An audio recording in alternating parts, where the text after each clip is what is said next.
இன்றைக்கான தேவ வார்த்தை காத்திருங்கள். சங்கீதம் 119 அதிகாரம் 166 கர்த்தாவே, உம்முடைய ரட்சிப்புக்கு நான் காத்திருந்து உம்முடைய கற்பனைகளின்படி செய்கிறேன். இதுல சொல்லப்பட்டிருக்கு ரட்சிப்புக்கு காத்திருக்க வேண்டும்.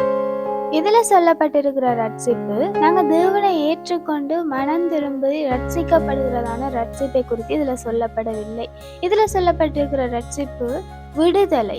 ஏதாவது ஒரு காரியத்துல நாங்க விடுதலையை பெற்றுக்கொள்ளணுமா இருந்தா தேவனுடைய பாதத்துல நாங்க காத்திருக்க வேணும்.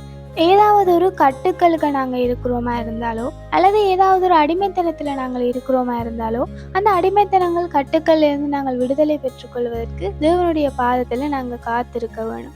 ஏதாவது ஒரு பாவத்துல நாங்க விழுந்துட்டோமா இருந்தா அந்த பாவத்திலிருந்து நாங்க விடுதலையை பெற்றுக்கொள்வதற்கு தேவனுடைய பாதத்துல நாங்க காத்திருக்க வேணும். சில நேரங்கள்ல சில வியாதிகள், அந்த வியாதிகள்ல இருந்து நாங்க மீண்டு விடுதலையாகி வருவதற்கு தேவனுடைய பாதத்துல நாங்க காத்திருக்க வேணும்.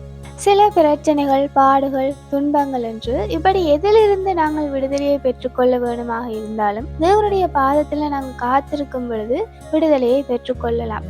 குமாரன் விடுதலையாக்கினால் ஒழிய மெய்யான விடுதலையை யாரும் பெற்றுக்கொள்ள முடியாது. உண்மையான விடுதலை எங்கள் வாழ்க்கையில கிடைக்கணுமா இருந்தா நாங்க தேவனுடைய பாதத்துல தான் காத்திருந்து பெற்றுக்கொள்ள வேண்டும். காத்திருப்பதென்றது அனுதினமும் தேவனுடைய பாதத்தில் அமர்ந்து ஜெபித்து கொண்டிருப்பது. அப்படி நாங்க அனுதினமும் தேவனுடைய பாதத்தில் அமர்ந்து ஜெபித்து கொண்டு விசுவாசமாய் காத்திருக்கும் பொழுது நாங்க காத்திருக்கிறதை பெற்றுக்கொள்ள முடியும். Have a nice day.